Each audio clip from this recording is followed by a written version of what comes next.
नमस्कार साथियों। बायोलॉजी में हमने कुछ टॉपिक डिस्कस किए थे, तो हम मेनली जो बात कर रहे थे वो सेंसरी ऑर्गन के रिगार्डिंग बात कर रहे थे। सेंसरी ऑर्गन्स के बारे में हमने थोड़ा पढ़ा था कि जो बाहरी वातावरण में जो परिवर्तन होते हैं उनको पहचानते हैं और हमारे ब्रेन तक, हमारे दिमाग तक कोई एक संदेश या कोई मैसेज पहुंचाते हैं। ठीक है, जिसके जवाब में जवाबी कार्रवाई हमारा ब्रेन हमारे शरीर से करवाता है। ठीक है, तो ये आपने पढ़ा था किसमें? सेंसरी ऑर्गन में। सेंसरी ऑर्गन में हमने एक ऑर्गन डिस्कस किया था, उसकी स्ट्रक्चर, फिजियोलॉजी, एनाटॉमी हमने आई के बारे में पहले डिस्कस कर चुके हैं हम ऑलरेडी। तो नेक्स्ट जो टॉपिक है वो हम ह्यूमन ईयर के बारे में बात करेंगे कि ह्यूमन ईयर कैसे काम करते हैं, क्या उनकी स्ट्रक्चर होती है और क्या उसकी एनाटॉमी है। एनाटॉमी दैट मीन्स उसके इंटरनल पार्ट्स कौन कौन से हैं। Physiology that means the internal parts जो हैं उसके वो कैसे काम करते हैं। तो एनाटॉमी एंड फिजियोलॉजी हम ह्यूमन ईयर के इसमें डिस्कस करेंगे और कैसे ब्रेन तक मैसेज जाते हैं। सपोज करो बाहर से कोई साउंड आई और हमारे कान में वो साउंड जाती है और कान के माध्यम से वो हम मैसेज हमारे ब्रेन तक जाता है, उसके जवाब में हम कोई उसका रेस्पॉन्स दे पाते हैं। फॉर एग्जांपल, आपको किसी ने पुकारा, तो जैसे ही आपको किसी ने आवाज दी तो वो आवाज आपके कान में जाएगी और कान से वो मैसेज कहाँ जाएगा? ब्रेन में, और ब्रेन में आप उसकी प्रोसेसिंग होगी, उसका उस आवाज को सुन करके आप उसका प्रत्युत्तर दोगे, आप उसके लिए रेस्पॉन्स जनरेट करोगे। ठीक है, तो ये हुआ सेंसरी ऑर्गन के बारे में। ह्यूमन ईयर हम डिस्कस करते हैं। तो ह्यूमन ईयर जो होता है उसका काम क्या होता है? सुनना। जनरली आप कहोगे कि ह्यूमन ईयर का काम क्या होता है? सुनना। लेकिन खास बात ये भी है, बहुत कम लोग जानते हैं कि ह्यूमन ईयर का ना केवल काम सुनना है, सुनने के अलावा बॉडी को बैलेंस करना। ठीक है, बॉडी को बैलेंस करने का काम भी किसका होता है? ह्यूमन ईयर का होता है। So there is two main functions of human ear, that is hearing and second one is body balancing, की बॉडी को बैलेंस करता है और हियरिंग का काम करता है। ये ह्यूमन ईयर के बारे में बात हुई। अब इसकी जो स्ट्रक्चर है, इसके इंटरनल कौन कौन से पार्ट्स होते हैं वो हम अभी डिस्कस करते हैं। तो ह्यूमन ईयर की अगर हम बात करें, ह्यूमन ईयर एक कॉम्प्लेक्स स्ट्रक्चर होती है। अंदर से काफी कॉम्प्लिकेटेड ऑर्गन्स इसमें होते हैं, कुछ पार्ट्स इसमें होते हैं जिनको समझना इतना आसान नहीं होता। ठीक है, लेकिन अगर हम एक सीक्वेंस में प्रॉपर तरीके से हम उसको पढ़ें, समझ करके अगर उसको हम पढ़ें तो वो बहुत इजी है, कोई ज्यादा मुश्किल वो काम ऐसा नहीं है। तो डिस्कस करते हैं ह्यूमन ईयर के बारे में। ह्यूमन ईयर जो है वो बेसिकली हम इसकी जो स्ट्रक्चर को कॉम्प्लिकेटेड ना बनाए, इसको इजी बनाने के लिए हमने क्या काम किया? इसको तीन पार्ट्स में हमने इसको डिवाइड कर लिया। ठीक है, तीन पार्ट्स में इसको हमने डिवाइड कर लिया। एक जो बाहरी ईयर है, बाहरी कान है, ठीक है, वो तो हो जाएगा आउटर ईयर या एक्सटर्नल ईयर। उसके बाद में मिडिल वाला मिडिल ईयर और सबसे अंदर का वो इनर ईयर या फिर इंटरनल ईयर। ओके, इतना ओके है। उसके बाद में देखिए, अब सबसे पहले बात करते हैं कि ह्यूमन ईयर कहाँ है। ह्यूमन ईयर यहाँ होता है। ठीक है, ह्यूमन ईयर यहाँ है। तो ये बोन की थोड़ी बात करते हैं। बोन के बारे में थोड़ा जानना आवश्यक है कि सबसे आगे जो आप फ्रंट का पोर्शन है, हमारा जो माथे वाला पोर्शन है, फोरहेड वाला पोर्शन है, उसको हम बोलते हैं फ्रंटल बोन। यहाँ पे फ्रंटल बोन है हमारी। आपने स्कल बोन के बारे में थोड़ा पढ़ा हो, तो this is the frontal bone and this is a frontal bone and upper side this is parietal bone। ठीक है, और बैक साइड में this is the occipital bone, this is one is the occipital bone। so side bone, these are the side bone। ये जो side की जो bone है उनको हम बोलते हैं टेम्पोरल बोन। ठीक है, तो टेम्पोरल बोन की जो केविटी होती है, टेम्पोरल बोन की केविटी होती है, उसमें जो है उसके टेम्पोरल बोन में जो है अपना पूरा ईयर का जो है वो फिक्सेशन होता है, वहां फिक्स होता है वो। तो अब बात करते हैं सबसे पहले हम ईयर के बारे में।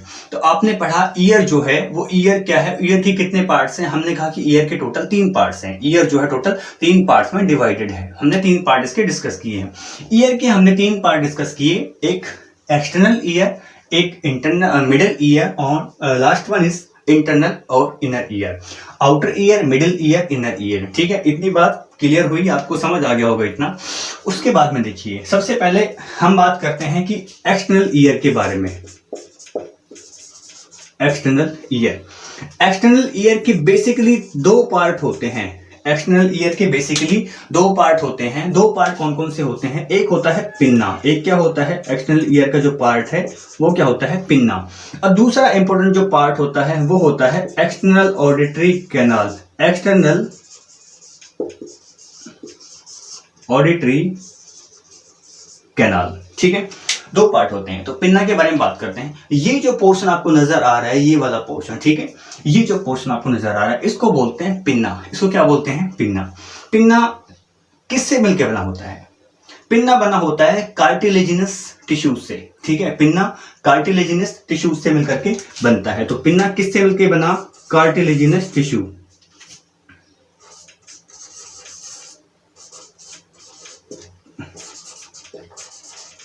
ठीक है, कार्टिलेज से मिलकर के बनता है पिन्ना, ठीक है। पिन्ना किससे बनता है? कार्टिलेज से मिलकर बनता है। क्या काम करता है? जो एनवायरनमेंट में साउंड्स आती हैं, एनवायरनमेंट से जितनी भी साउंड्स आती हैं, उन सारी साउंड्स को कलेक्ट करता है, उन सारी साउंड्स को ये कलेक्ट करता है, इकट्ठा करता है और उसको अंदर जो है कान में भेजता है, ठीक है। तो कार्टिलेज टिश्यू से मिलकर बना है पिन्ना। ये वाला जो स्ट्रक्चर है, ये वाला स्ट्रक्चर, ठीक है, कार्टिलेजिनस टिश्यूज से मिलकर के बना होता है पिन्ना। और पिन्ना का काम क्या होता है? जो भी साउंड वाइब्रेशंस आ रही हैं, जो भी साउंड वेव्स आ रही हैं, साउंड वेव्स को कलेक्ट करना और उसको डायरेक्ट करना इनटू द ईयर, कान के अंदर उसको भेज देना, उसको सप्लाई कर देना। तो कार्टिलेजिक टिश्यू से मिलकर बनता है। एक बात और जाननी आवश्यक है, जो पिन्ना होता है, पिन्ना को एक और हम नाम देते हैं ऑरिकल। पिन्ना को हम क्या नाम देते हैं? ऑरिकल। पिन्ना को हम बोलते हैं ऑरिकल भी बोलते हैं। ऑरिकल वर्ड आए या फिर पिन्ना वर्ड आए, समझ जाइए दोनों का मीनिंग क्या है, सेम है। पिन्ना को हम ऑरिकल भी बोलते हैं। तो ये पिन्ना हुआ, पिन्ना को हम ऑरिकल भी बोल सकते हैं। किससे मिलकर बना होता है? ये कार्टिलेजिनस टिश्यू से मिलकर के बनता है। किससे मिलकर बनता है? ये कार्टिलेजिनस टिश्यू से मिलकर के बनता है। आगे बात करते हैं कि ये काम क्या करता है। इसका काम होता है साउंड वेव्स को कलेक्ट करना। साउंड जो वेव्स होती हैं, साउंड वेव्स को कलेक्ट करना, ठीक है। साउंड वेव्स को कलेक्ट करेंगे, उसको इकट्ठा करेगा। जितनी भी साउंड की जो वेव्स आएंगी वो सारी वेव्स को ये इकट्ठा करेगा। इतनी बात समझ में। उसके बाद देखिए, पिन्ना के बाद में जहां से अंदर की तरफ जब कान में अगर हम थोड़ा देखें, जो कान के जो छेद होता है, जो हॉल होता है, उस ओपनिंग में, उस ओपनिंग को हमने नाम दिया कॉन्का। यहां लिखा हुआ है कॉन्का, CONCHA। तो जो ओपनिंग है, इसकी जो ओपनिंग है वो, उसको क्या नाम देते हैं हम? ओपनिंग क्या बोलते हैं? कॉन्का, ठीक है। इसको हम बोलते हैं कॉन्का। कॉन्का क्या होता है? जहां से साउंड वेव्स, इस जो पिन्ना ने सारी साउंड वेव्स को कलेक्ट किया, इकट्ठा किया, इकट्ठा करने के बाद में इस ओपनिंग के थ्रू, जहां यहाँ पे जो ओपनिंग है, ठीक है, इस ओपनिंग के थ्रू उसको अंदर भेज दिया, इसको ये अंदर भेज दिया, ठीक है। किस में भेज दिया? इसका नाम क्या है जहां हमने अंदर भेजा? इसका नाम है एक्सटर्नल ऑडिटरी कैनाल, ठीक है। साउंड वेव्स को कलेक्ट किया और एक ओपनिंग के थ्रू अंदर भेज दिया। ओपनिंग का नाम क्या है? कॉन्का नाम है। उस ओपनिंग के थ्रू हम अंदर भेज रहे हैं साउंड वेव्स को, ठीक है। जो ध्वनि की जो वेव्स हैं, जो ध्वनि तरंगे हैं, उन तरंगों को हम अंदर भेज रहे हैं। किसके थ्रू अंदर भेजा? कॉन्का के थ्रू। ओपनिंग का नाम क्या है? कॉन्का। और अंदर किस में भेज रहे हैं? ये जो कैनाल है, ये जो ट्यूब है, जो ट्यूब लाइक स्ट्रक्चर आपको नजर आ रही है, थोड़ी तिरछी है, ये मुड़ी हुई है, तो इसको हम बोलते हैं एक्सटर्नल ऑडिटरी कैनाल। ध्यान रहे, ये थोड़ी मैंने स्ट्रक्चर थोड़ी तिरछी बनाई है। तिरछी स्ट्रक्चर इसलिए बनाई है क्योंकि एक्चुअली में अगर हम बॉडी की फिजियोलॉजी एनाटॉमी देखें, इंटरनल स्ट्रक्चर देखें हम एक्सटर्नल ईयर की, तो हम पाएंगे उसमें कि जो आपकी ऑडिटरी, जो एक्सटर्नल ऑडिटरी कैनाल होती है, वो थोड़ी तिरछी होती है। आपने शायद देखा होगा कि अगर आप डॉक्टर के पास जाते हो आप कान चेक कराने के लिए, तो वो थोड़ा कान को ऐसे पकड़ के थोड़ा खींचता है, और उसको खींचने से जैसे हम इसको पकड़ थोड़ा खींचेंगे तो ये ट्यूब के थोड़ी सीधी हो जाएगी, और तब वो इसको जो ईयर ड्रम है, जो ये मेम्ब्रेन है, इस मेम्ब्रेन जो रेड कलर से मैंने ड्रॉ की है, इस मेम्ब्रेन को वो चेक करता है कि इसमें कोई दिक्कत तो नहीं है। अगर आपको कोई कान में दिक्कत हो रही है तो ठीक है, तो ये थोड़ी टिल्ट होती है, थोड़ी मुड़ी हुई होती है। क्या? External auditory canal. तो आपको एक्सटर्नल ईयर के बारे में समझ में आया कि एक पार्ट होता है पिन्ना, जो कि कार्टिलेजिनस टिश्यू से मिलकर के बनता है। पिन्ना ये क्या करता है? ये पिन्ना दिया हुआ है यहाँ, ये पिन्ना साउंड वेव्स को कलेक्ट करेगा। कलेक्ट करने के बाद में ओपनिंग के थ्रू अंदर भेजेगा। किस में अंदर भेजेगा? ये अंदर भेजेगा, किस में? ये भेजेगा एक्सटर्नल ऑडिटरी कैनाल के अंदर। और वो उस एक्सटर्नल ऑडिटरी कैनाल की जो ओपनिंग है, जो उसका माउथ वाला पोर्शन है, उसको हम क्या बोलते हैं? कॉन्का। आप देखिए, यहां से जब साउंड वेव्स आएंगी तो इसी के थ्रू तो अंदर जाएंगे, तो ये ओपनिंग हुई। ओपनिंग का नाम क्या है इसका? ओपनिंग का नाम इसका हो जाएगा कि concha. This is the concha. तो कॉन्का के थ्रू अंदर एक्सटर्नल ऑडिटरी कैनाल में साउंड वेव्स जाएंगी, और जो रेड कलर का जो ये पोर्शन बना हुआ है, ये मिडिल ईयर का पोर्शन है, इसको हम बोलते हैं ईयर ड्रम या फिर tympanic membrane. This is one is the ear drum और टिम्पैनिक मेम्ब्रेन, ठीक है। इससे टकराएंगी। तो एक्सटर्नल ईयर आपको समझ में आया। एक्सटर्नल ईयर में इतना ही जानना है कि जो ट्यूब होती है, इस ट्यूब में से क्या है? साउंड वेव्स जो हैं जाती हैं। इस ट्यूब में से साउंड वेव्स जाती हैं, ठीक है। उसके बाद में क्या है? और एक यहाँ एक डेलिकेट मेम्ब्रेन होती है, पतली बहुत नाजुक एक मेम्ब्रेन होती है, उस मेम्ब्रेन का नाम होता है टिम्पैनिक मेम्ब्रेन। उस मेम्ब्रेन का नाम होता है टिम्पैनिक मेम्ब्रेन, उससे जाकर के टकराती हैं। अब हम नेक्स्ट डिस्कस करते हैं एक्सटर्नल ईयर। आपको समझ में आ गया होगा, 2 पोर्शन मैंने बताए हैं। नेक्स्ट हम लोग डिस्कस करते हैं मिडिल ईयर के बारे में। मिडिल ईयर का पोर्शन क्या है उसके बारे में थोड़ा हम जानते हैं।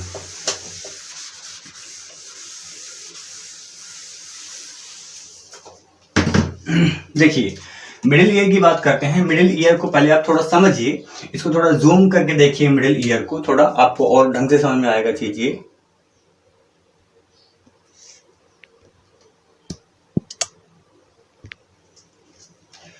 ये जो पोर्शन है ये आपको एक मेम्ब्रेन नजर आ रही है इसमें, एक्सटर्नल ऑडिटरी कैनाल के बाद में ये रेड कलर की जो मेम्ब्रेन, इसको बोलते हैं ईयर ड्रम या फिर इसको बोलते हैं टिम्पैनिक मेम्ब्रेन और ईयर ड्रम। उसके बाद में यहाँ से आपको एक एम लिखा हुआ है, यहाँ पे एक हड्डी होती है, इस हड्डी का नाम होता है, जो कान की हड्डियां, बेसिकली 3 हड्डियां होती हैं कान की, इसका नाम होता है मैलियस। मैलियस जो है आपको हथौड़े शेप में नजर आ रही है, ये वाली। उसके बाद में ये एनविल शेप में होती है दूसरी वाली, इसका नाम होता है इनकस, और लास्ट में जो होती है वो स्टिरअप शेप में होती है, उसका नाम होता है स्टेपीज। तो 3 हड्डियां हैं, मैलियस, इनकस, स्टेपीज, और एक क्या है इसमें ये पोर्शन इसके आगे, जिससे ये जो हड्डियां हैं जो ऑसिकल से जुड़ी हुई हैं, इसका नाम क्या है, ईयर ड्रम। ये पतली झिल्ली के समान एक स्ट्रक्चर है, एक झिल्ली होती है, उसको हम बोलते हैं ईयर ड्रम या फिर बोलते हैं उसको हम टिम्पैनिक मेम्ब्रेन। ठीक है, टिम्पैनिक मेम्ब्रेन कहाँ है? Tympanic membrane external auditory canal के बिल्कुल एंड वाले पार्ट पे, जहां से खत्म हो रहा है। ठीक है, उसके बाद में नीचे अपना यहाँ फेरिंग्स होता है। फेरिंग्स अपने जो माउथ का इनर पोर्शन, माउथ के इनर टू द माउथ हम जाएंगे तो फेरिंग्स आता है। फेरिंग्स से एक ट्यूब जनरेट होती है, वो ट्यूब कहाँ पे आके मिलती है? इस मिडिल ईयर वाले पोर्शन में आकर के मिलती है, और इस ट्यूब को हम बोलते हैं यूस्टेचियन ट्यूब या फिर इसको हम बोलते हैं फेरिंगोटिम्पैनिक ट्यूब। ठीक है, यूस्टेचियन ट्यूब या फिर फेरिंगोटिम्पैनिक ट्यूब बोलते हैं इसको हम। ठीक है, फेरिंगोटिम्पैनिक ट्यूब। तो आपको डायग्रामेटिक आपको समझ आ गया होगा। मिडिल ईयर की बात करें, मिडिल ईयर जो है, मिडिल ईयर की बात करें, मध्य कर्ण, ये वाला जो पोर्शन है जो रेड कलर से, यहां से रेड कलर से, और देखो दोनों मार्कर के बीच में जो पोर्शन आ रहा है ये वाला पोर्शन। ठीक है, जो ब्लैक कलर का, ब्लू कलर वाली जो लाइंस आ रही है इस पे आप ध्यान मत दीजिएगा, केवल इतना वाला पोर्शन जो होता है वो मिडिल ईयर का पोर्शन होता है। ठीक है, मिडिल ईयर का वो पोर्शन होता है। मिडिल ईयर का जो पोर्शन होता है, जो मिडिल ईयर का पोर्शन होता है, वो एक मेम्ब्रेनस एक बोनी केविटी में होता है। ठीक है, एक अपनी बोन होती है टेम्पोरल बोन, अभी मैंने बताया था आपको टेम्पोरल बोन। टेम्पोरल बोन कौन सी? जो ये वाली हड्डी है, ये वाली हड्डी, इसका नाम क्या है? Temporal bone. इस टेम्पोरल बोन में अंदर की तरफ हम जाएं तो एक हॉलो स्ट्रक्चर होती है, एक खोखली स्ट्रक्चर होती है, हॉलो स्ट्रक्चर होती है, उसको हम बोलते हैं टिम्पैनिक बुला। क्या बोलते हैं उसको हम? टिम्पैनिक बुला। ठीक है, टिम्पैनिक बुला या फिर टिम्पैनिक, इसको हम केविटी भी बोल सकते हैं, टिम्पैनिक केविटी। टेम्पोरल बोन में अंदर की तरफ, ठीक है, मिडिल ईयर का जो पोर्शन होता है वो एक टेम्पोरल बोन के खोखले ढांचे में होता है, उसको हम बोलते हैं टिम्पैनिक बुला, टेम्पोरल बोन के में। ठीक है, टेम्पोरल बोन में होता है बेसिकली, इसको हम क्या बोलते हैं? टिम्पैनिक बुला। तो क्वेश्चन पूछा जाए कि मिडिल ईयर वाला पोर्शन कहां है, वो है टिम्पैनिक बुला के अंदर। एक बात क्लियर हुई। उसके बाद में देखिए अगली बात जानिए, टेम्पोरल बोन की बात की, टिम्पैनिक बुला समझ आया। उसके बाद में देखिए मिडिल ईयर में क्या होता है, सबसे पहले जो होता है वो होता है आपका ईयर ड्रम। सबसे पहले क्या होता है, इसका पोर्शन जो है ईयर ड्रम, ये जो झिल्ली है। ठीक है, ईयर ड्रम क्या है? इस एक्सटर्नल ऑडिटरी कैनाल के एंड वाले पोर्शन पे, बिल्कुल पोस्टीरियर पोर्शन पे, बिल्कुल पीछे की तरफ जाकर के एक मेम्ब्रेनस डेलिकेट मेम्ब्रेन, एक बहुत नाजुक झिल्ली होती है, उसको हम बोलते हैं ईयर ड्रम या फिर इसको हम बोलते हैं टिम्पैनिक मेम्ब्रेन। इसको हम क्या बोलते हैं? Tympanic membrane. इसका काम क्या होता है? टिम्पैनिक मेम्ब्रेन काम क्या होता है? जैसे ही पिन्ना साउंड वेव्स को कलेक्ट करता है, कलेक्ट करने के बाद में इस एक्सटर्नल ऑडिटरी कैनाल में से वो साउंड की वेव्स जाती हैं और इससे टकराती हैं। टकराने के बाद में क्या होगा? एक वाइब्रेशन प्रोड्यूस होता है, एक झंझनाहट महसूस होती है इस टिम्पैनिक मेम्ब्रेन पे या फिर इस ईयर ड्रम पे। इतनी बात क्लियर हुई। टिम्पैनिक मेम्ब्रेन, ईयर ड्रम वाला पोर्शन समझ में आया, जो रेड कलर से ड्रॉ किया हुआ है, ये क्या है? टिम्पैनिक मेम्ब्रेन या फिर ईयर ड्रम। उसके बाद में देखिए आगे वाला पोर्शन, आगे क्या है? टिम्पैनिक मेम्ब्रेन का जो, टिम्पैनिक मेम्ब्रेन से आगे क्या जुड़ा होता है? ठीक है, टिम्पैनिक मेम्ब्रेन से आगे जो पोर्शन होता है वो होता है ईयर ऑसिकल्स होती हैं। क्या होती हैं? ईयर ओसिकल्स या फिर उसको हम बोलते हैं बोन्स, ठीक है। कुछ हड्डियां होती हैं, ईयर में पाई जाने वाली 3 हड्डियां होती हैं। वो 3 हड्डियां होती हैं, उनके नाम हम डिस्कस करते हैं। ये 3 हड्डियां होती हैं।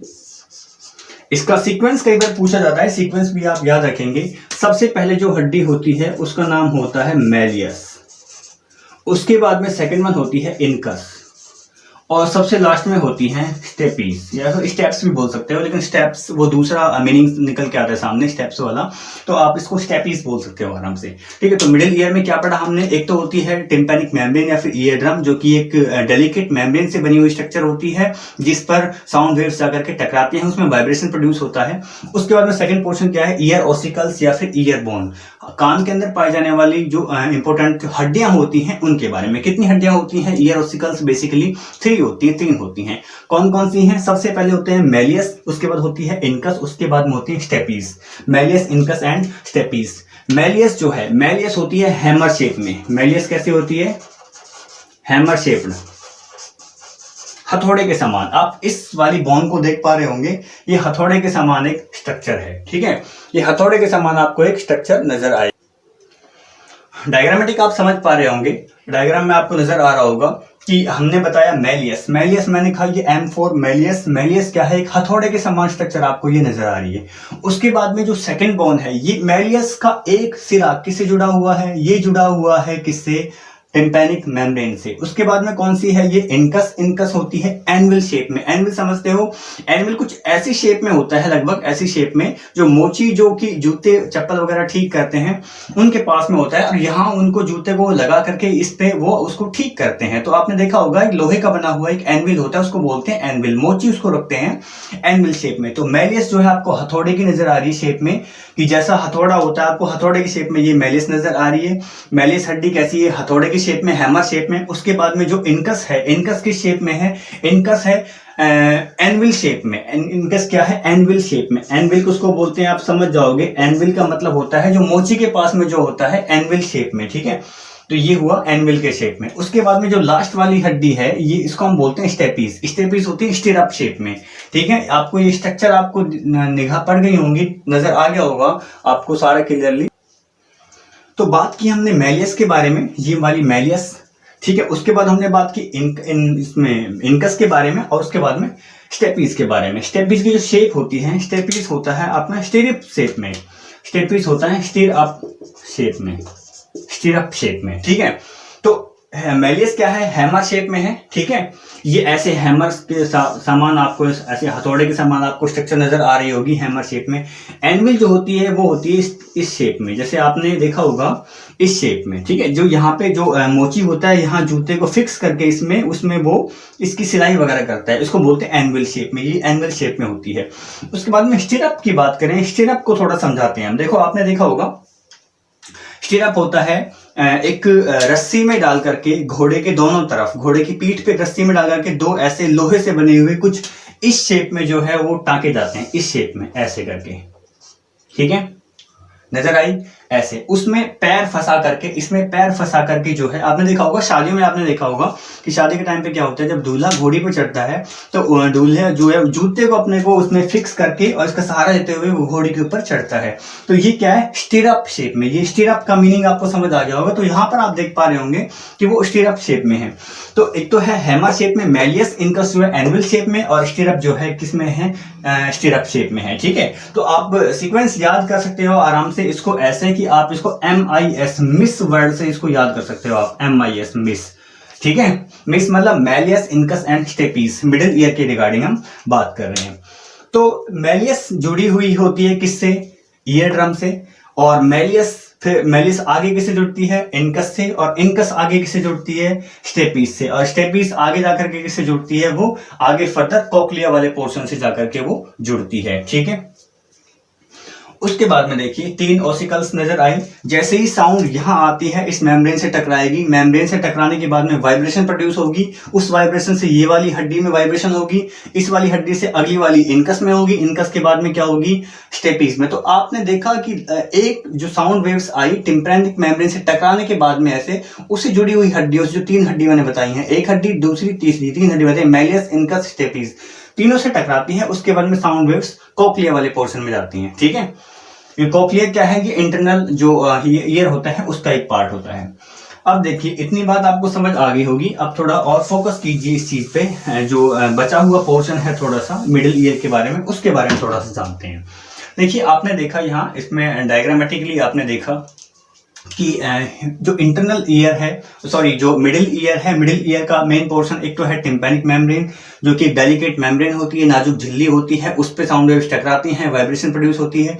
उसके बाद में इसमें 3 ऑसिकल्स होते हैं, 3 हड्डियां होती हैं। कौन कौन सी? Malleus, incus, stapes. मेलियस जो होती है वो हैमर शेप में होती है, हथौड़े के समान होती है। इनकस जो होती है वो एनुअल शेप में होती है, जो मोची के पास होता है ना उसको एनुअल बोलते हैं, एनुअल शेप में होती है। और लास्ट में जो स्टेपिस होती है, स्टेपिस जो है वो होती है अपनी स्टिरअप शेप में। स्टिरअप मतलब जो घोड़ी पे चढ़ते हैं ना, घोड़ी पे चढ़ने वाला जो लोहे का बना हुआ रस्सी से टका हुआ एक पोर्शन होता है लोहे का बना हुआ, इस शेप में कुछ इस तरीके से होता है, ऐसे इसमें जूता फंसा करके इसमें उसके बाद में चढ़ते हैं हम, ठीक है। इतनी बात क्लियर हुई होगी आपको। उसके बाद में देखिए अगर सपोज करो कहीं पे बहुत ज्यादा अमाउंट में साउंड आई, बहुत ज्यादा मात्रा में बहुत तेज आवाज अगर आई, तो बहुत तेज आवाज आएगी तो साउंड की जो वेव्स हैं वो बहुत जबरदस्त प्रेशर के साथ आएंगी और वो इस तरीके से टकराएंगी। किस पे टकराएंगी? वो किस पे? टिम्पैनिक मेम्ब्रेन पे, ईयर ड्रम पे। तो इससे क्या होगा? टिम्पैनिक मेम्ब्रेन के फटने के चांस होंगे। टिम्पैनिक मेम्ब्रेन अगर फट जाएगी तो हम लोग सुन नहीं पाएंगे, कान का पर्दा फट जाएगा, इसको बोलते हैं जनरली कान का पर्दा। तो कान का पर्दा क्या होगा? फट जाएगा।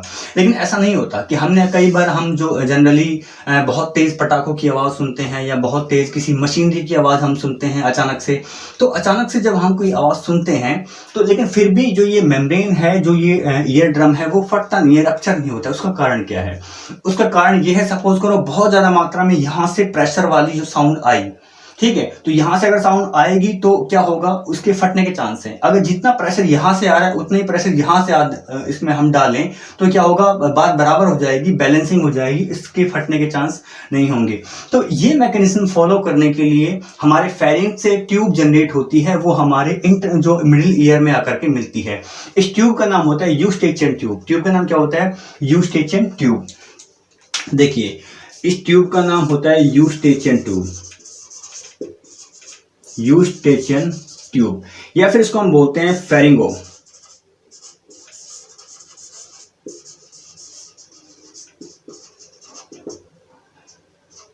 फेरिंगो टिम्पैनिक ट्यूब, ठीक है। फेरिंगो टिम्पैनिक ट्यूब ये क्या काम करती है? ये प्रेशर को इक्वलाइज करती है, ठीक है, प्रेशर इक्वलाइज करती है। जैसे कि जैसे हमने कोई अचानक से बहुत तेज साउंड सुनी, तो साउंड सुनने के बाद में अचानक से मुंह खुल जाता है, ठीक है। जैसे बहुत तेज साउंड आई तो ऐसे करके आपका मुंह खुल जाता है।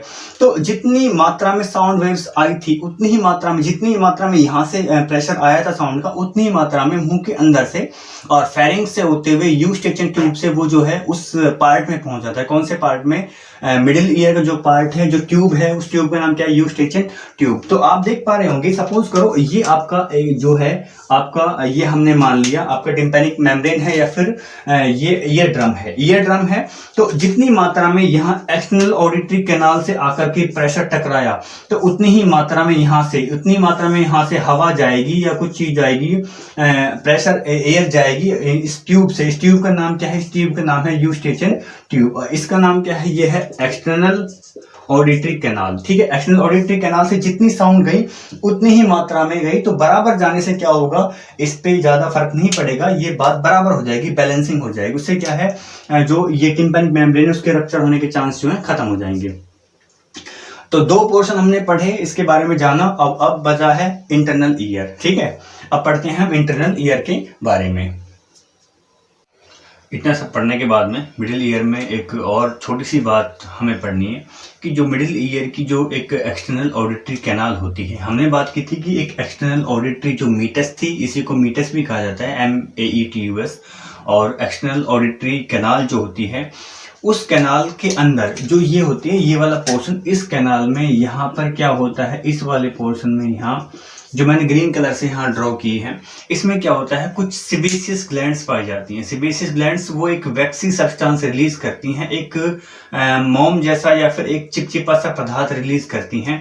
उसका फायदा क्या होता है? उसका फायदा ये होता है कि ईयर के अंदर कोई भी इंसेक्ट अगर एंट्री करे तो वो हमारे अंदर के जो ऑर्गन्स हैं, जो बहुत ही डेलिकेट ऑर्गन्स हैं, उनको कोई नुकसान ना पहुंचा पाए, इसलिए उन्हीं को वहीं के वहीं ट्रैप कर लेते हैं। फॉर एग्जांपल कि इसने ये एक सिबेशियस जो ग्लैंड ग्लैंड्स हैं मैंने यहाँ ड्रॉ की हुई हैं, इन्होंने ये ऐसे सब्सटेंस जो है इन्हें रिलीज किया हुआ है।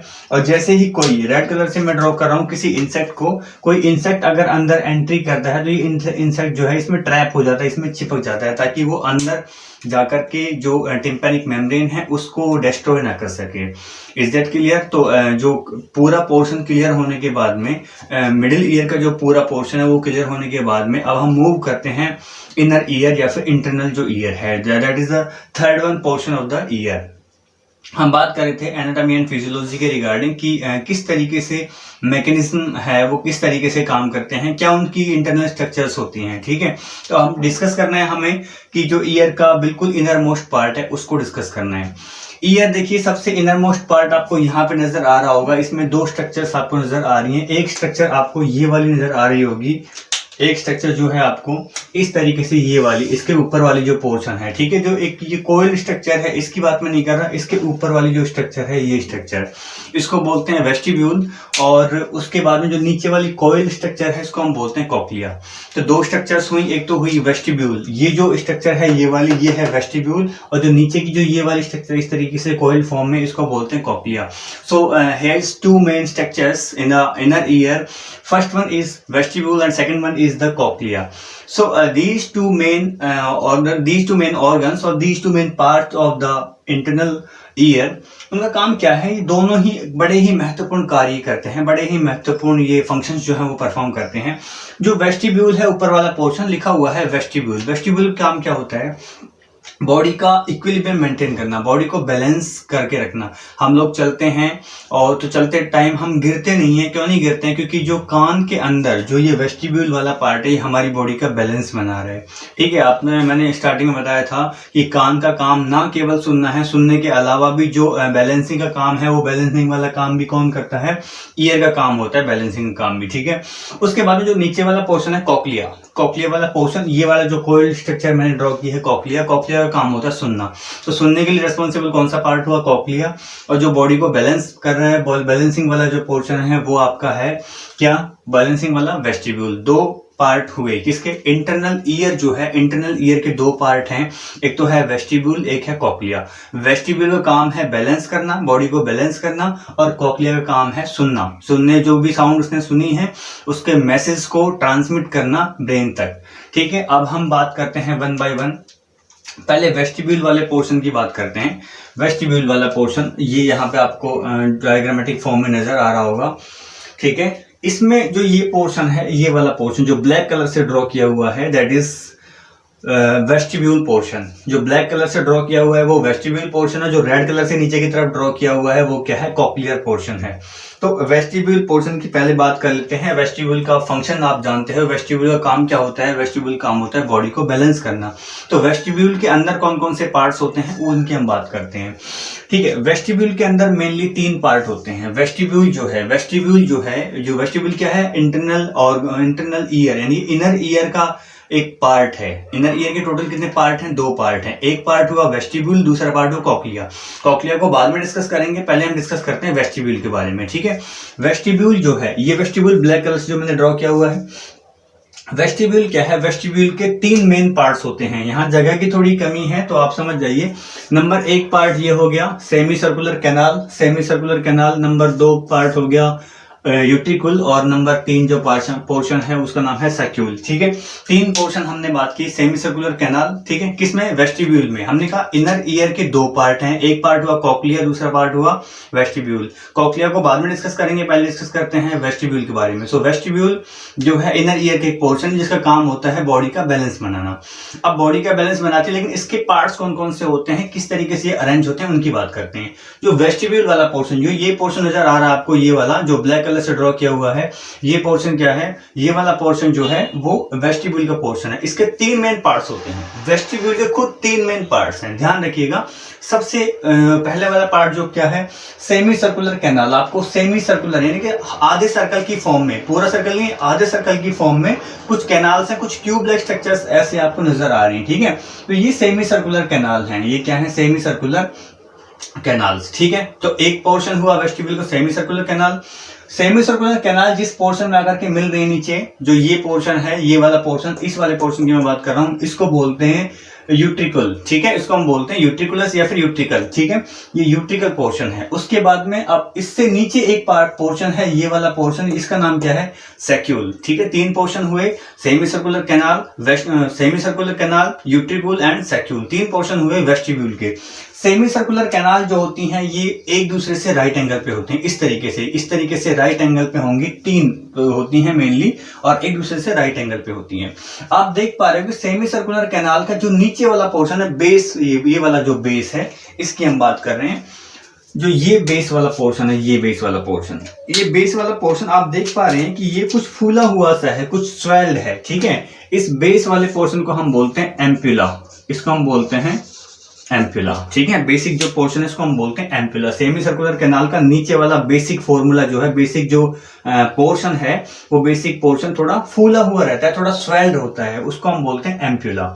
और ये किससे जुड़ रहे हैं आकर के, ये यूट्रिकुल से जुड़ रहे हैं। यूट्रिकुल किससे जुड़ा हुआ है, सैक्यूल से, ठीक है। तो ये पूरा पोर्शन किसका हुआ, semi circular canal, utricle, saccule, ampulla, ये पूरा पोर्शन किसका हुआ, वेस्टिब्यूल का। अब जो सेमी सर्कुलर कैनाल्स हैं, इनके अंदर क्या भरा होता है, इनके अंदर भरा होता है एंडोलिम्फ, इसके अंदर भरा होता है एंडोलिम्फ, ठीक है। एक फ्लूइडी सब्सटेंस भरा हुआ होता है, उसको हम बोलते हैं एंडोलिम्फ। इनके अंदर एंडोलिम्फ जो है भरा हुआ होता है। अब जो इनर ईयर है, हम इनर ईयर के बारे में बात कर रहे हैं। इनर ईयर जो ये वाला पोर्शन है, इतने वाला पोर्शन, ये इनर ईयर एक बोनी कैविटी में होता है। हमने बात की थी यहाँ जो बोन होती है, टेम्पोरल बोन होती है। टेम्पोरल बोन में हमने अंदर बात की थी, तो अपना जो मिडिल ईयर वाला पोर्शन था उसके हमने बात की थी, उसको हमने टिम्पैनिक बुला नाम दिया था, टिम्पैनिक बुला या टिम्पैनिक कैविटी। इसी तरीके से अंदर हम जब जाते हैं तो एक बोनी कैविटी होती है, एक अंदर एक खोखला खांचा होता है हड्डियों का, और उसको हम लोग बोलते हैं बोनी लेबिरिंथ। कहने का मतलब जो इनर ईयर का जो पोर्शन है, इनर ईयर कौन सी बोन के किस हिस्से में समाहित है, उसका नाम क्या है उस कैविटी का, उसको हम बोलते हैं बोनी लेबिरिंथ। तो ये जो पूरा पोर्शन है, इसके बाहर जो होती है ये बोनी लेबिरिंथ होता है, मतलब कि हड्डियों की एक परत चढ़ी होती है, कवरिंग चढ़ी होती है, ठीक है। एक बोनी कैप्सूल चढ़ा होता है इनके चारों तरफ, और इसमें क्या भरा होता है, वेस्टिब्यूल वाले पोर्शन में क्या भरा होता है, इनमें एंडोलिम्फ इनमें भरा हुआ होता है। काम क्या होता है इसका, काम हमने बताया, जो वेस्टिब्यूल काम होता है बॉडी को बैलेंस करना, ठीक है। इस इनमें जो एंडोलिम्फ वाला जो पोर्शन है, सॉरी एंडोलिम्फ, इनके अंदर एक फ्लूइड भरा होता है, ठीक है। देखिए मैं दोबारा रिपीट करवा देता हूं, शायद कुछ कंफ्यूजन हो। हमने बात की थी इनर ईयर की। इनर ईयर के 2 पोर्शन होते हैं, वेस्टिब्यूल, कॉक्लियर। कॉक्लियर वाला पोर्शन सुनने के काम आता है, वेस्टिब्यूल वाला पोर्शन जो है वो काम आता है किसके, बॉडी को बैलेंस करने के। वेस्टिब्यूल वाले पोर्शन को हम पहले डिस्कस करने वाले थे। वेस्टिब्यूल वाले पोर्शन में मेनली 3 पोर्शन होते हैं। एक पोर्शन होता है सेमी सर्कुलर कैनाल वाला, दूसरा होता है सैक्यूल, एक होता है यूट्रिकल। सेमी सर्कुलर कैनाल 3 होती हैं और एक दूसरे से राइट एंगल पे होती हैं वो, ठीक है। राइट एंगल पे 90 डिग्री के एंगल पे एक दूसरे से वो होती हैं। आप शायद देख भी पा रहे होंगे इस डायग्राम में, ये आपको राइट एंगल पे नजर आ रही हैं। जो नीचे का जो बेस होता है, फॉर एग्जांपल ये सेमी सर्कुलर कैनाल है, तो ये इसका बेस है, ये बेस थोड़ा फूला हुआ होगा, ये थोड़ा चौड़ा होगा यहाँ से, इस तरीके से बेस, ठीक है। तो ये जो बेस वाला पोर्शन है, ये वाला पोर्शन, इसको हम बोलते हैं एम्पुला। इसको हम क्या बोलते हैं, एम्पुला। एम्पुला का कनेक्शन कहाँ है, यूट्रिकल वाले पोर्शन में, ठीक है। इनके अंदर क्या भरा होता है, एंडोलिम्फ, एक फ्लूइडी सब्सटेंस, एंडोलिम्फ इसके अंदर भरा हुआ होता है। सैक्यूल इसके नीचे वाला पोर्शन होता है, ठीक है। अब सैक्यूल का कनेक्शन कहीं ना कहीं कॉक्लिया से भी होगा, तो ये इसका कनेक्शन होता है, इसका कनेक्शन होता है किससे, इसका कनेक्शन होता है जो है कॉक्लिया वाले पोर्शन से। एक स्मॉल ट्यूब लाइक स्ट्रक्चर से जो है इनका कनेक्शन होता है। ये मैंने ट्यूब ड्रॉ करने की कोशिश की, यहाँ तो थोड़ा जगह कम है, तो आप समझ जाइएगा कि सैक्यूल वाला पोर्शन जो है वो एक स्मॉल ट्यूब की फॉर्म में वो किससे कनेक्ट हो रहा है, स्मॉल ट्यूब की फॉर्म में वो कनेक्ट हो रहा है कॉक्लिया वाले पोर्शन से। और इस कॉक्लिया वाले पोर्शन से जो ट्यूब इसको कनेक्ट करती है, किसको, वेस्टिब्यूल को, और कॉक्लिया को जो ट्यूब कनेक्ट करती है उसको हम बोलते हैं डक्टस रियूनिन्स, ठीक है। इसको हम बोलते हैं डक्टस रियूनिन्स, ये वाला यहाँ पर इसको बोलते हैं डक्टस और रियूनिन्स, ये वाला जो है इसको हम बोलते हैं डक्टस,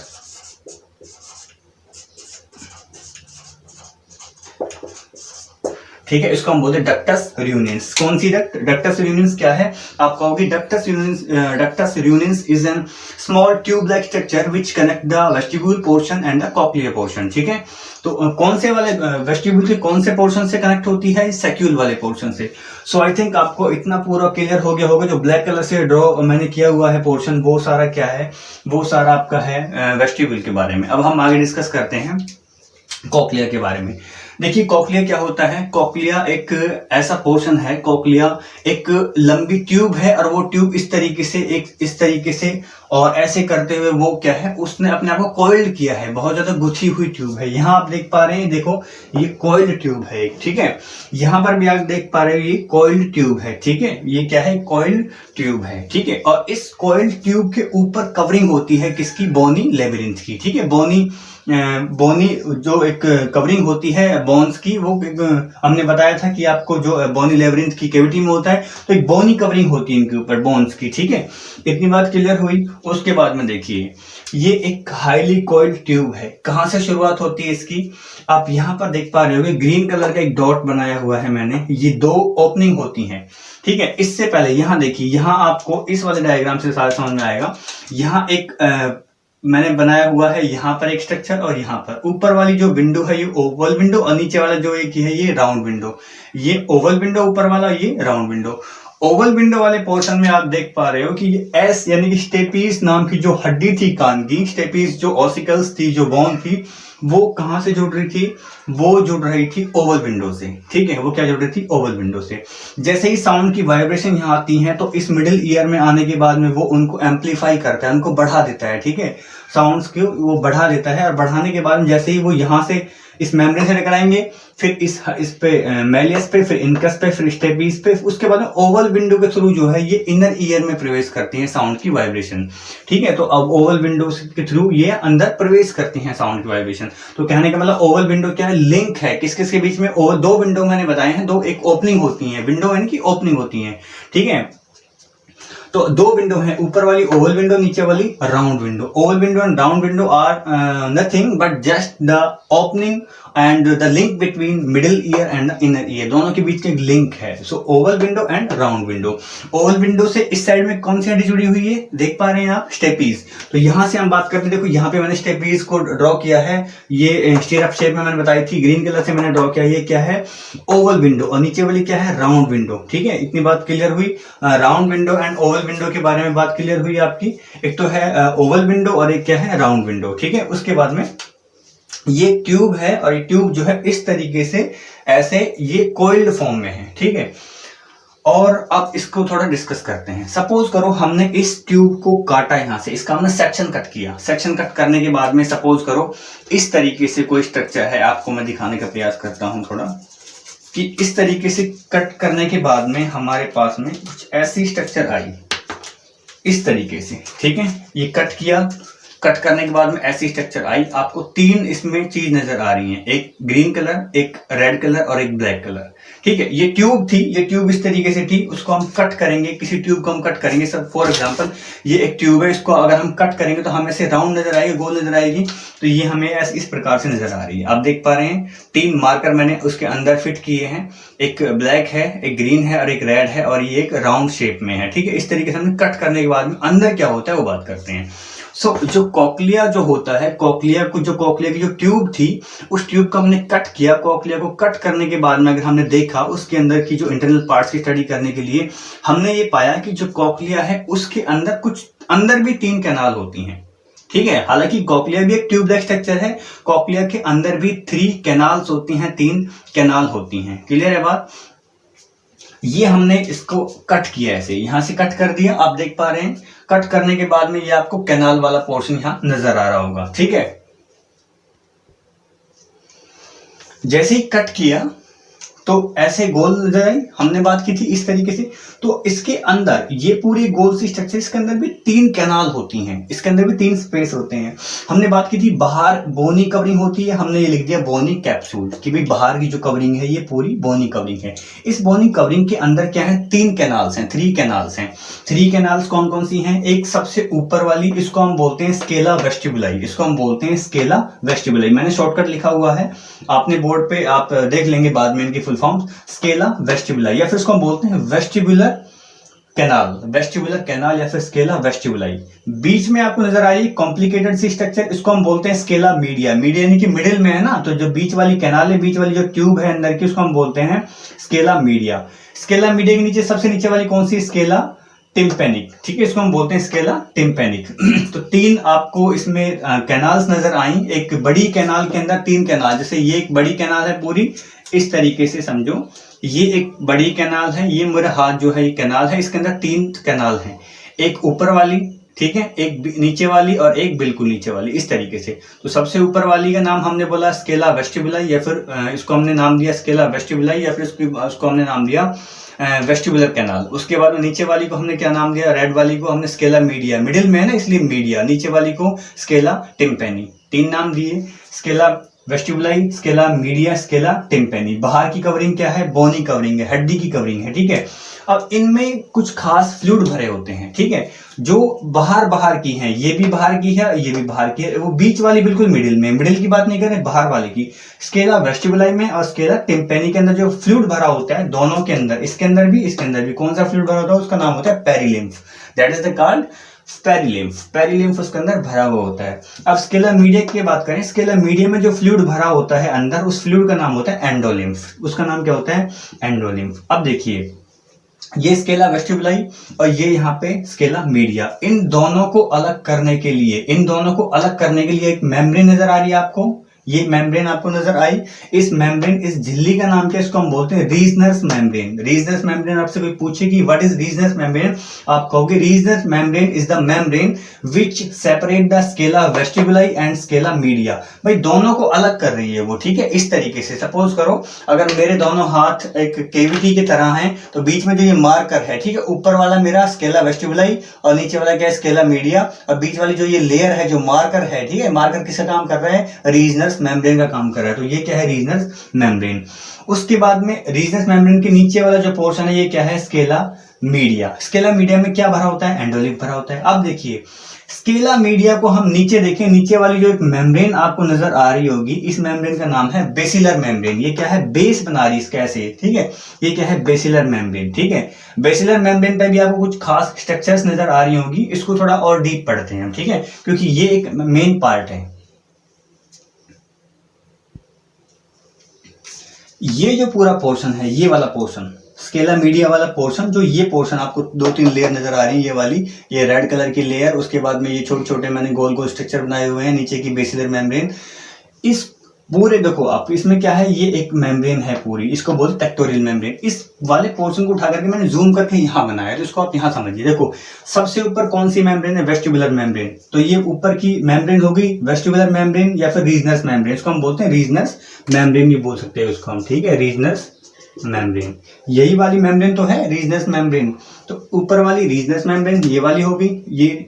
उसके बाद नीचे रेड कलर से मैंने यहाँ पे रेड कलर से ड्रॉ किए, यहाँ पर भी ये है टेक्टोरियल मेम्ब्रेन। क्या है ये, टेक्टोरियल मेम्ब्रेन। टेक्टोरियल मेम्ब्रेन के बाद में नीचे देखो, ये 2 सेल्स बनी हुई हैं, इनको हम बोलते हैं हेयर सेल्स, इनको बोलते हैं हेयर सेल्स। और 2 हेयर सेल्स के ऊपर बाकी हेयर लाइक कुछ स्ट्रक्चर्स हैं, हेयर लाइक स्ट्रक्चर्स हैं, इनका नाम होता है स्टीरियोसीलिया। कुछ हेयर, इसलिए इनके ऊपर हेयर पाए जाते हैं, इसलिए हमने इनको नाम दे दिया हेयर सेल्स। ये सेंसरी सेल्स होती हैं जो एक्चुअली हमें सुनने का आभास कराती हैं, सुनने का ज्ञान कराती हैं, सुनने का जो अपना जो सेंसरी प्रोसेस है उसकी आगे प्रोसेसिंग करती हैं।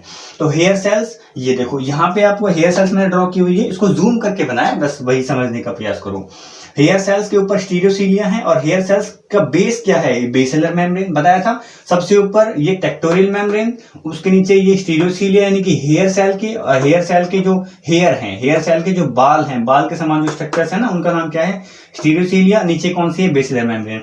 अब इन जो सेल्स से जो है नर्व निकल रही है, ठीक है, नर्व की जो एंडिंग है, नर्व एंडिंग से अटैच है। इस नर्व का नाम क्या है, cochlear nerve. This is the cochlear nerve, यही तो मैसेज भेजेगी, ठीक है। और ये पूरा क्या कहलाता है, इस पूरे पोर्शन की हम बात करें, टेक्टोरियल मेम्ब्रेन भी, बेसिलर मेम्ब्रेन भी, ये कॉक्लियर नर्व की बात कर लें, और ये हेयर सेल, ठीक है। बेसिकली 3 स्ट्रक्चर की हम बात करें, बेसिकली 3 स्ट्रक्चर कौन सी, एक तो आपका हो गया टेक्टोरियल मेम्ब्रेन, प्लस आपका हो गया बेसिलर मेम्ब्रेन, और प्लस में क्या हो गया, हेयर सेल। इन तीनों को ही हम क्या बोलते हैं, ऑर्गन ऑफ कोर्टाई। क्या बोलते हैं, organ of Corti. Organ of Corti is the organ which is basically responsible for the sensory processing. और जो साउंड को हमें सेंस कराता है, साउंड की जो सेंस है उसको हम पहचानते हैं, सुनते हैं, तो जो पूरा मैकेनिज्म फॉलो हो रहा है उसमें बेसिक रोल किसका है, ऑर्गन ऑफ कोर्टाई का। कौन से वाले पोर्शन में है, स्केला मीडिया में। स्केला मीडिया में है ना, बताया था मैंने, एंडोलिम्फ भरा होता है, ठीक है। इस फ्लूइड की वजह से ही हमें सुनाई सुनाई पड़ता है, आगे इसके हम डिस्कस करेंगे। तो आपको ये इंटरनल ऑर्गन नजर आया। किसके इंटरनल ऑर्गन? इंटरनल ईयर के दो पार्ट बताए, एक तो कॉक्लियर और एक क्या बताया मैंने, एक हमने बात की वेस्टिबुलाई की।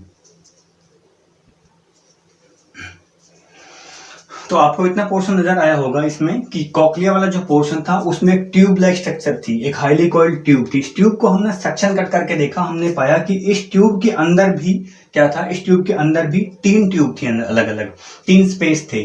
एक स्केला वेस्टिबुलाई, एक को हमने नाम दिया स्केला मीडिया, और इस मीडिया वाली ट्यूब को हम बोलते हैं कॉक्लियर ट्यूब, क्योंकि मेन ट्यूब जो है ये इसमें ऑर्गन ऑफ कोर्टा ये तो मेन है, नीचे स्केला टिम्पेनी। ठीक है, तो रीजनस मेम्ब्रेन कहाँ है? Reasons membrane Scala vestibuli scala media के बीच में है। उसके बाद में ऑर्गन ऑफ कोर्टाई मैंने समझाया। ऑर्गन ऑफ कोर्टाई क्या होता है? ऊपर एक मेम्ब्रेन होगी, उसके नीचे कुछ सेल्स, सपोज कर मेरा हाथ सेल्स है, कौन सी सेल? Hair cell. और ये जो है इसके बाल जो हेयर है इनका नाम क्या दिया? स्टेरियोसीलिया। ऊपर जो इसके मेम्ब्रेन है, इस मेम्ब्रेन का नाम क्या है? Tectorial membrane. नीचे ऊपर टेक्टोरियल मेम्ब्रेन। उसके बाद में ये जो उंगली है, उंगली, ठीक है, ये उंगली क्या है? उसको हमने मान लिया स्टेरियोसीलिया। और हाथ जो हथेली है, हथेली को हमने क्या मान लिया? सेंसरी सेल यानी कि हेयर सेल। और जो नीचे जो मेम्ब्रेन होगी बेस में, वो बेसिलर मेम्ब्रेन होगी।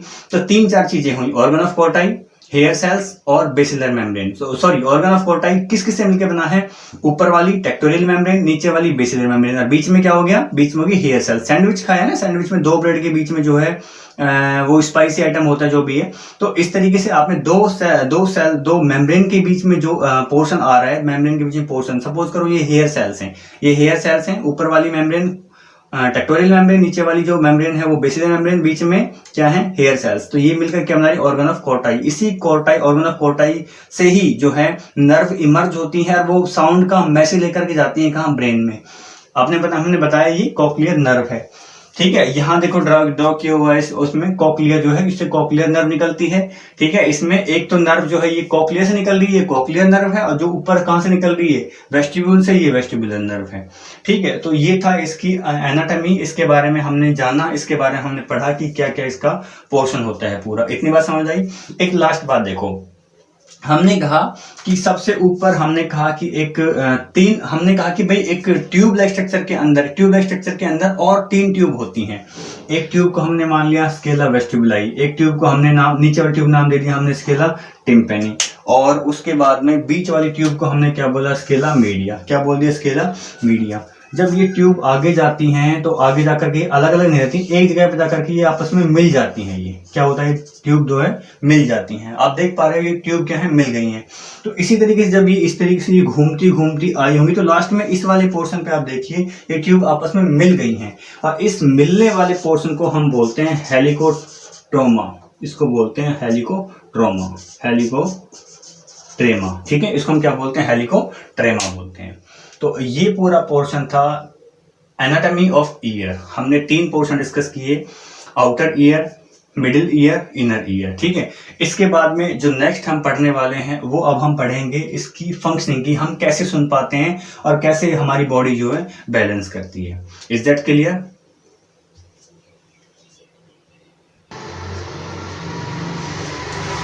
सारी एनाटॉमी पढ़ने के बाद में अब हम डिस्कस करते हैं कि किस तरीके से जो हियरिंग मैकेनिज्म है वो फॉलो होता है। मतलब कि सुनने की जो प्रोसेस है वो कैसे हम पॉसिबल है कि कोई भी आवाज़ हमारे कान तक आती है तो उस आवाज़ को सुनने के बाद में हमारा दिमाग कुछ सोचना शुरू कर देता है, और कुछ सोचने के बाद में हम उस बात का, सुनी हुई बात का कुछ जवाब देते हैं, कोई हम प्रत्युत्तर देते हैं, कोई रेस्पॉन्स जनरेट करते हैं। तो ये सारा जो मैकेनिज्म है वो कैसे फॉलो होता है उसको थोड़ा पढ़ते हैं हम बायोलॉजिकली कि क्या उसकी प्रोसेसिंग होती है। ओके, सबसे पहले क्या होता है, हमने हेडिंग डाली हुई है मैकेनिज्म ऑफ हियरिंग कि कैसे हम सुन पाते हैं, कैसे जो है सुनना पॉसिबल हो पाता है। ठीक है, मैकेनिज्म ऑफ हियरिंग की बात करते हैं कि एक्चुअल में हियरिंग मैकेनिज्म कैसे फॉलो होता है। क्लियर है बात? ठीक है, तो इसमें क्या है, देखिए मैकेनिज्म ऑफ हियरिंग क्या है, सबसे पहले समझिए। Collection of sound waves by pinna. Pinna जो ये वाला पोर्शन होता है ये क्या करता है, साउंड वेव्स को कलेक्ट करता है, इकट्ठा करता है और डायरेक्शन देता है किसमें, उसको अंदर कोंका के थ्रू एक्सटर्नल ऑडिटरी मीटर जो होता है, जो कैनाल होता है उसके थ्रू भेजता है। कहाँ भेजता है? यहाँ से ये पिन्ना था, पिन्ना ने किसको, साउंड वेव्स को कलेक्ट किया और पिन्ना ने साउंड उसको अलग करके अंदर भेज दिया कोंका के थ्रू। ओपनिंग बताया था मैंने, कोंका अंदर कहाँ जाके टकराएगी, ये इसका नाम क्या है, टिम्पैनिक मेम्ब्रेन या फिर ईयर ड्रम पे। ईयर ड्रम पे जाकर के वो टकराएगी, कहाँ टकराएगी, स्ट्राइक ऑन टिम्पैनिक मेम्ब्रेन। इस टिम्पैनिक मेम्ब्रेन पर जाकर के वो टकराई। अब क्या होगा, आगे क्या होगा इसमें, फिर क्या होगा, ये तो हमने यहाँ तक की जो बात की है, यहाँ तक की जो हमने बात की है, यहाँ से यहाँ तक की पूरी जो बात है, यहाँ तक हमने बात कर ली किसकी, हमने इनर ईयर की, सॉरी आउटर ईयर की। अब आउटर ईयर के बाद में यहाँ जो काम होगा, ठीक है, मिडिल ईयर हम जानते हैं, मिडिल ईयर में बेसिकली जो ओसिकल्स पोर्शन होता है, 3 हड्डियां होती हैं। तो अब यहाँ जो साउंड जाएगी तो यहाँ 3 हड्डियां होती हैं, मैलियस, इनकस, स्टेपीज। जब साउंड की वाइब्रेशंस उस टिम्पैनिक मेम्ब्रेन से टकराने के बाद में, साउंड की वाइब्रेशन इन टिम्पैनिक मेम्ब्रेन से टकराने के बाद में इन 3 हड्डियों में जाएगी, 1 2 3, मैलियस, इनकस, स्टेपीज। और 3 हड्डियों में जाने के बाद में क्या होगा, इनमें जो साउंड आई थी उसको एम्पलीफाई कर जाएगा, उसकी जो पावर है उसको बढ़ा दिया जाएगा, उसको एम्पलीफाई कर दिया, 20 से 25 गुना बढ़ा दिया उसको, ठीक है। तो अब अंदर जब ये लास्ट वाली जो हड्डी स्टेपीज, इसका कनेक्शन इंटरनल ईयर से, इनर ईयर से, और कौन सी विंडो से मैंने बताया था, उसका कनेक्शन है ओवल विंडो से, ठीक है, ओवल विंडो से, ठीक है। ये क्या है, फिनिस्ट्रा ओवलिस भी बोलते हैं इसको, ये ओवल विंडो के थ्रू अब साउंड वाइब्रेशन अंदर जाएंगी, ठीक है। कनेक्शन है ओवल विंडो के थ्रू अंदर, इनर ईयर से, इनर ईयर कॉक्लियर वाले पोर्शन से, बात की थी हमने पहले। तो जब जैसे ही साउंड 20 से 25 गुना बढ़ गई, बढ़ने के बाद में जो हड्डी है लास्ट वाली, सबसे पहली मैलियस, फिर इनकस, फिर स्टेपीज। जैसे स्टेपीज हड्डी के पास जाकर के वो वाइब्रेशन टकराती हैं, तो स्टेपीज इस तरीके से उसको पुश करती है, किसको, ये हल्का सा पुश करेगी, आप ऐसे समझ के चलिए, किसको, जो वेस्टिबुलर कैनाल से जुड़ी हुई है, और उस जो कॉक्लियर वाले पोर्शन में, कॉक्लियर ट्यूब में क्या होगा, जैसे ही वो पुश करेगी, उस पर जब दबाव पड़ेगा तो उसके अंदर जो फ्लूइड भरा हुआ है, कॉक्लियर ट्यूब के अंदर कौन सा फ्लूइड भरा हुआ है बताइए जरा, एंडोलिम्फ भरा हुआ है। एंडोलिम्फ जो है, एंडोलिम्फ के अंदर मूवमेंट होगी, जब एंडोलिम्फ में मूवमेंट होगी तो उसके अंदर क्या था, एक ऑर्गन भी था, organ of Corti, organ of कोर्टाई में भी मूवमेंट होगी। ये देखिए टेक्टोरियल मेम्ब्रेन यहाँ बनी हुई है, टेक्टोरियल मेम्ब्रेन में हलचल होगी, इसलिए जो सेल्स हैं, जो स्टीरियोसीलिया हैं, वो उस मूवमेंट को महसूस करेंगे, और ये मैसेज जाएगा इन हेयर सेल्स के पास में, और हेयर सेल्स का कनेक्शन किससे है, कॉक्लियर नर्व के थ्रू। देखिए यहाँ साउंड एम्पलीफाई हुई, ठीक है, एम्पलीफाई होने किसने किया, इन 3 हड्डियों ने। उसके बाद में कहाँ गई, वो गई ओवल विंडो पे। ओवल विंडो बताया था मैंने, यहाँ ओवल विंडो जहां से कनेक्शन है। ओवल विंडो क्या है, ओवल विंडो एक कनेक्शन है, एक ओपनिंग है। कौन सी ओपनिंग है, जिससे मिडिल ईयर इनर ईयर आपस में जुड़ रहे हैं, ठीक है। तो अंदर जाएगी तो उससे क्या होगा, मूवमेंट इन फ्लूइड, फ्लूइड में मूवमेंट होगी। फ्लूइड का नाम क्या था, एंडोलिम्फ, जानते हो।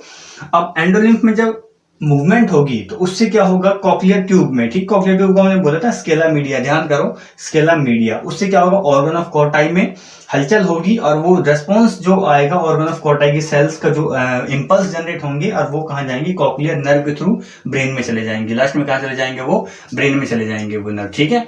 इतनी बात क्लियर हुई। लास्ट में ये कॉक्लियर नर्व लिखा हुआ है, लास्ट वाला जो पोर्शन है ये वाला कॉक्लियर नर्व, शायद आपको बोर्ड पे दिखाई नहीं दे रहा होगा, कॉक्लियर नर्व के थ्रू ब्रेन में मैसेज जाएंगे। So this is the all about the mechanism by which we can hearing, ठीक है। कोई भी साउंड जब आती है हम कैसे सुन पाते हैं, सबसे पहले साउंड आएगी, ईयर जो पिन्ना है साउंड की वेव्स को कलेक्ट करेगा, कलेक्ट करने के बाद में ये कोंका, इस कोंका के थ्रू अंदर भेजेगा, कौन सी कैनाल में, एक्सटर्नल ऑडिटरी कैनाल में, ठीक है, एक्सटर्नल ऑडिटरी कैनाल में। फिर एक झिल्ली है उसके आगे, उससे टकराएगी। झिल्ली का नाम क्या है, टिम्पैनिक मेम्ब्रेन या ईयर ड्रम। उस झिल्ली से टकराने के बाद में क्या होगा, उस झिल्ली का कनेक्शन किससे है, 3 हड्डियों से। कौन कौन सी, malleus, incus, stapes. Malleus, incus, stapes में से वो वाइब्रेशन गुजरेगी, तो जब इन हड्डियों में से वो वाइब्रेशन गुजरेगी तो उसकी पावर बढ़ जाएगी, 20 से 25 गुना उसकी जो क्षमता है वो बढ़ जाती है वाइब्रेशन की। अब वो वाइब्रेशन जाकर के किससे कनेक्शन, उसका ओवल विंडो से। ओवल विंडो किसकी ओपनिंग है, कॉक्लियर की ओपनिंग है। कॉक्लियर क्या है, एक इनर ईयर का पार्ट है। जब उसमें पुश होगा, उसमें वाइब्रेशन का धक्का लगेगा तो क्या होगा, जो कॉक्लियर के अंदर, कॉक्लियर ट्यूब के अंदर जो फ्लूइड भरा हुआ है, फ्लूइड में क्या होगी, हलचल। उस हलचल से क्या होगा, जो उसकी मेम्ब्रेन है, कौन सी मेम्ब्रेन, टेक्टोरियल मेम्ब्रेन, उन मेम्ब्रेन्स में हलचल होगी। जैसे ही मेम्ब्रेन में हलचल होगी, उस हलचल को जो हेयर सेल्स हैं वो हेयर सेल्स महसूस करेंगे, और हेयर सेल्स उस हलचल की जो उन्होंने महसूस की है, उस हलचल को कॉक्लियर नर्व के थ्रू ब्रेन में पहुंचा देंगे। इस तरीके से हम लोग सुन पाते हैं। इतना होने के बाद में अब थोड़ी बात कर लेते हैं कि बैलेंसिंग कैसे होती है। बैलेंसिंग के बारे में हम थोड़ा डिस्कस कर लेते हैं। देखिए, बैलेंसिंग के लिए कौन सा पार्ट जिम्मेदार है, वेस्टिबुलर पोर्शन। बताया था बैलेंसिंग के लिए कौन सा पोर्शन जिम्मेदार है, वेस्टिबुलर जो पोर्शन है वो बैलेंसिंग के लिए जिम्मेदार होता है। तो जो वेस्टिबुलर पोर्शन है उसमें क्या होता है, उसके 3 पार्ट बताए थे, ठीक है। उसके 3 पार्ट हमने बताए थे यहाँ, सेमी सर्कुलर कैनाल, यूट्रिकुलस और सेक्युलस। जो यूट्रिकुलस सेक्युलस वाला जो पोर्शन होता है, इनमें कुछ हेयर सेल्स पाए जाते हैं। जिस तरीके से हेयर सेल्स इसमें पाए जाते थे, किसमें, कॉक्लिया में, ऐसे ही वेस्टिबुलर वाले पोर्शन में भी हेयर सेल्स पाए जाते हैं। वो हेयर सेल्स क्या करते हैं, वो अपनी हेड की पोजीशन, ग्रेविटी, जो गुरुत्वाकर्षण बल लग रहा है, ऐसे हम गिर सकते हैं, इस तरीके से हम किसी भी दिशा में हम गिर सकते हैं। हो सकता है हम आगे की तरफ गिर जाएं, हो सकता है हम पीछे तरफ गिर जाएं। तो जो हेड की मूवमेंट है, हेड की जो मूवमेंट है, इस तरीके से जो हेड की मूवमेंट है ग्रेविटी के अगेंस्ट, ठीक है, कि गुरुत्वाकर्षण बल के साथ साथ जो हमारा सर है वो बैलेंस कर रहा है, क्योंकि सर में ही तो अपने कान है, इस वाले पोर्शन में, स्कल वाले पोर्शन में। तो जो हेयर सेल्स होती हैं किसमें, सेक्युलस एंड यूट्रिकुलस वाले पोर्शन में। सेक्युलस यूट्रिकुलस किसका पोर्शन है, वेस्टिबुलाई का, ठीक है, वेस्टिबुलस का। तो वो हेयर सेल्स जो है ग्रेविटेशन के अगेंस्ट, ग्रेविटेशन के थ्रू, ग्रेविटेशन के साथ साथ वो बैलेंस बनाते हैं वो, ठीक है। क्या करते हैं, जो एंडोलिम्फ भरा होता है ना, किसमें, वेस्टिबुलाई वाले पोर्शन में। थोड़ा समझिए इसको। जो वेस्टिब्यूल वाला पोर्शन था, वेस्टिब्यूल वाला पोर्शन, हम बात कर रहे हैं बैलेंसिंग की, कि बैलेंसिंग कैसे पॉसिबल हो पाती है, ठीक है, बैलेंसिंग कैसे पॉसिबल हो पाती है। तो हमें पता है कि बैलेंसिंग के लिए जिम्मेदार कौन है, वेस्टिबुलाई वाला पोर्शन, ठीक है। वेस्टिबुलाई के हमने 3 पार्ट बताए थे, वेस्टिबुलाई के हमने 3 पार्ट बताए थे। एक हमने कहा था सेमी सर्कुलर कैनाल, ठीक है, semi circular canal.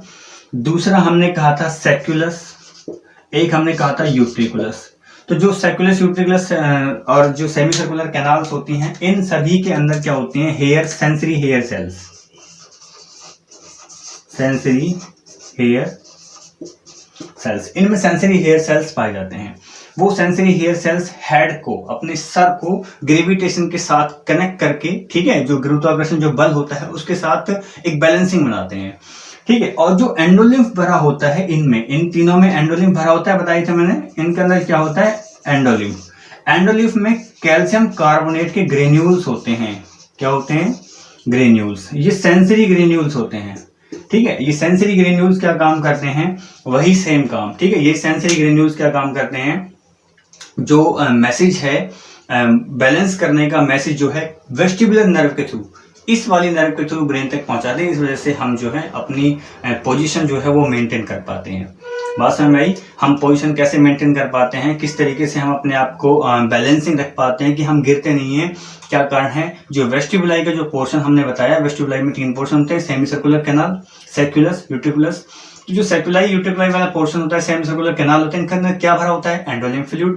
Endolymph fluid के अंदर क्या होता है, कुछ सेंसरी कैल्शियम कार्बोनेट ग्रेन्यूल्स होते हैं, ठीक है। उन ग्रेन्यूल्स की वजह से क्या है, बॉडी बैलेंस में रहती है। दूसरी बात, यूट्रिकुलस और सेक्युलस के अंदर जो सेंसरी सेल्स हमने बात की थी, जो कुछ सेंसरी हेयर सेल्स होती हैं, वो ग्रेविटी के साथ में अपनी हेड की पोजीशन को मेंटेन करते हैं। क्योंकि ग्रेविटेशन मतलब कि पृथ्वी का एक ऐसा ना दिखाई देने वाला एक ऐसा बल, पृथ्वी हर चीज को अपनी तरफ खींचती है। गुरुत्वाकर्षण बल आपने पढ़ा होगा, न्यूटन्स लॉ आपने पढ़े होंगे, तो वो सब जो आपने पढ़ा है पूरा पोर्शन, तो आपने देखा होगा कि पृथ्वी की एक ऐसी अदृश्य शक्ति है कि वो किसी भी चीज को ऊपर उछालो तो वो नीचे जो है वो नीचे जाएगी, वो नीचे जाने के बाद गिर जाएगी, क्योंकि पृथ्वी ने अपनी तरफ उसको खींच लिया।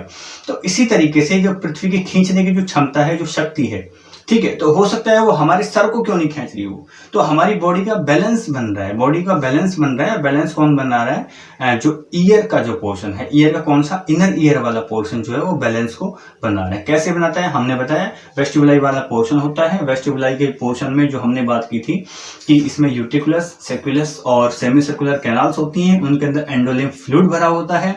एंडोलिम्फ फ्लूइड के अंदर कुछ सेंसरी कैल्शियम कार्बोनेट के ग्रेन्यूल्स होते हैं।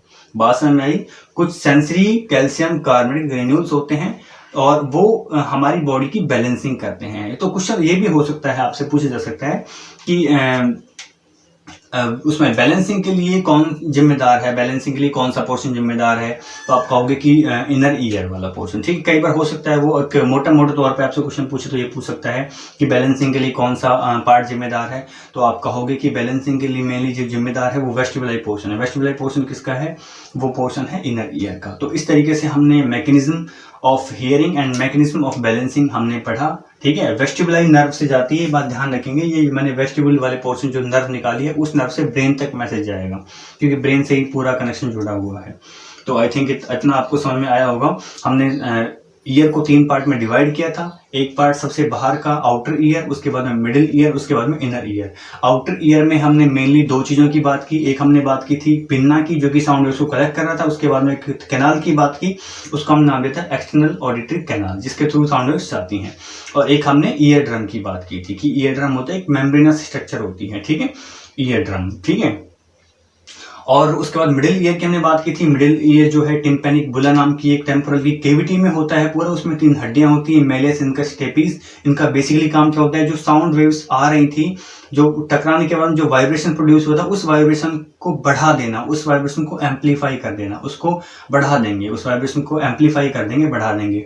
आगे ओवल विंडो के थ्रू वो इनर ईयर में प्रवेश करेगा। इनर ईयर में मेनली कॉक्लिया वाले पोर्शन में, कॉक्लिया पोर्शन से क्या होगा, उस फ्लूइड के अंदर मूवमेंट जनरेट होगी और उस मूवमेंट से जो ऑर्गन ऑफ कोर्टाई में हलचल होगी, ठीक है, वो किसी वाइब्रेशन को डिटेक्ट करेगा, उस सिग्नल को ट्रांसलेट करेगा और उसको एक नर्व के थ्रू ब्रेन तक पहुंचा देगा। उस नर्व का क्या नाम है, उस नर्व का नाम था कॉक्लियर नर्व।